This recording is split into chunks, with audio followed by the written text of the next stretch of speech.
Right now, there are websites live on the internet that can be taken over with just a few requests. And it's simpler than you think.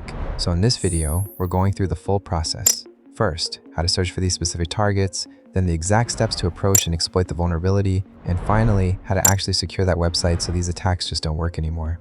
This video is brought to you in partnership with Safeline.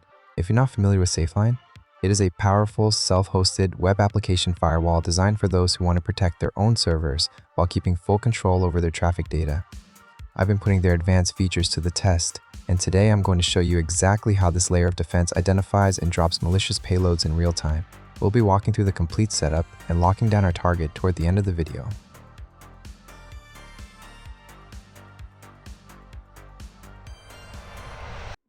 Alright, let's start. For today's demonstration, we're using a WASP juice shop.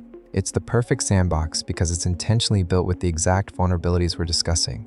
Now, as I mentioned earlier regarding searching for targets, if you want to find real-world applications with these same flaws, I've put together a Google Dorking resource for you.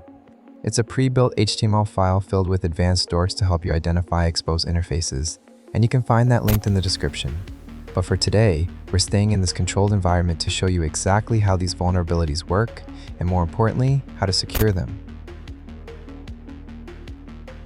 Let's start with something basic, XSS.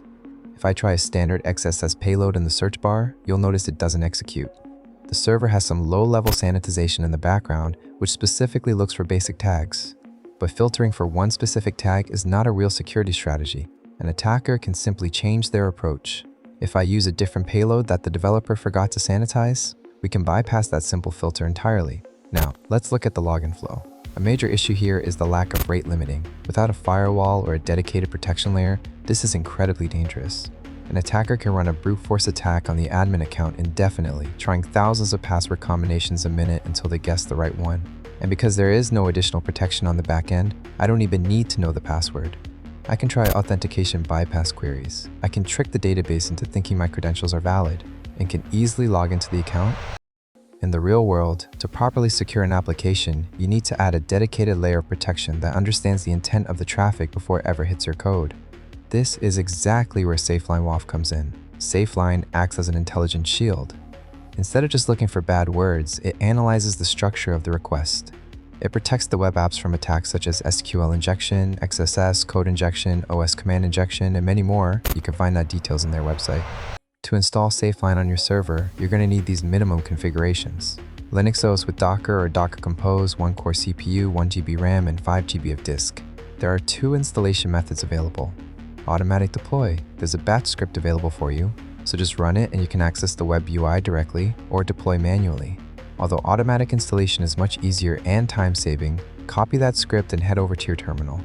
This script pulls the necessary Docker images and sets up the environment. You'll be prompted to choose an installation path. You can leave it blank so it will choose the default path there, then it will automatically continue the installation. Once the installation is completed, the terminal will give you the management URL and your initial admin credentials.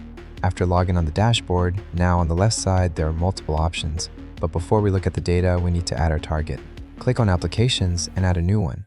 Enter your domain and the ports. For the upstream, enter the internal URL of your application. Once you hit Submit, Safeline is officially active and your statistics will start updating in real time.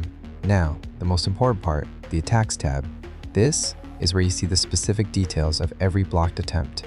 You can filter by IP or domain, and if you want to know exactly what the attacker was trying, just click on the logs.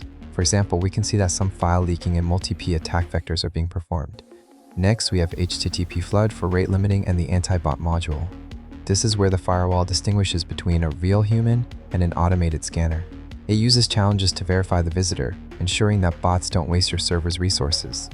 Now, I want to really test the durability of the defense. So I'm going to run a series of aggressive tests using multiple XSS and SQL injection payloads. I will use multiple variations of encodings to see if I can trick the engine. Most standard firewalls struggle with obfuscated code, but because Safeline uses semantic analysis rather than just keyword matching, it should be able to look past the encoding and identify the actual malicious intent of the request.